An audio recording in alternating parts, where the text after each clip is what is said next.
सिर्फ सिंगल अपना नेता बन के रहना चाहते हैं, तो जहां सिंगल नेता रहेगा वहां बाकी नेता नहीं रहेगा, सबके मोह भंग होंगे, सब भारतीय जनता पार्टी में चले जाएंगे। अब आने वाली लोकसभा देखिएगा, इनके दल के बहुत सारे ऐसे नेता हैं जो समाजवादी पार्टी छोड़ करके भारतीय जनता पार्टी का दामन थामेंगे, क्योंकि इनकी मनसा स्पष्ट नहीं है। ये लोगों को अंधकार में रखते हैं, अंधकार में रहेंगे तो अंधकार में चले जाएंगे।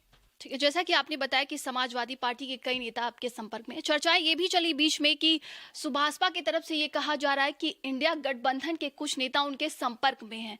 तो अगर इंडिया गठबंधन के नेता कुछ आपके संपर्क में हैं, अगर ऐसी बात, जनता ये भी जानना चाहती है कि क्या अगर इंडिया गठबंधन की तरफ से सुभाषपा को बुलावा दिया जाता है तो उसमें शामिल होंगे क्या? इंडिया गठबंधन है?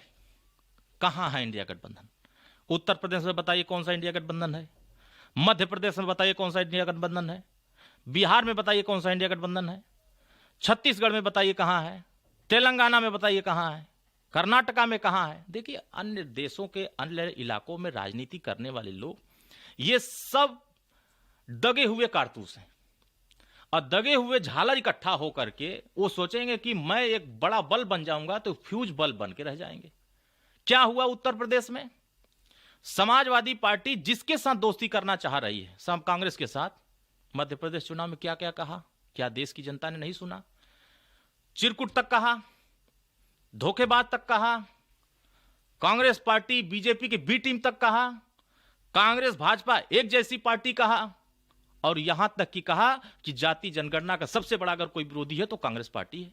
अब इसका मतलब कि आप इन सब चीजों को कहने के बाद भी अगर वहां हाथ जोड़कर खड़े हो रहे हैं कि मेरे साथ मैं गठबंधन में रहूंगा, तो एक ऐसा गठबंधन, ये दिल का जो दर्द है ना, वो दिल में इतना दर्द भर गया है कि मध्य प्रदेश का अभी असर आएगा, उत्तर प्रदेश टिकट बंटने दीजिए।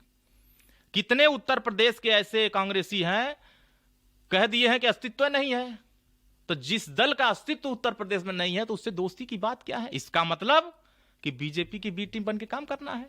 तो इंडिया गठबंधन ने ठाना है मोदी जी को तीसरी बार प्रधानमंत्री बनाना है। ये अभियान इन सब का चल रहा है। तो पूरे प्रदेश के लोग, देश के लोग ये जान रहे हैं कि गरीब कल्याण के लिए मोदी जी काम कर रहे हैं, माननीय ओम प्रकाश राजभर जी काम कर रहे हैं, आदरणीय योगी जी काम कर रहे हैं, और ये नारा दे रहे हैं पीटीए।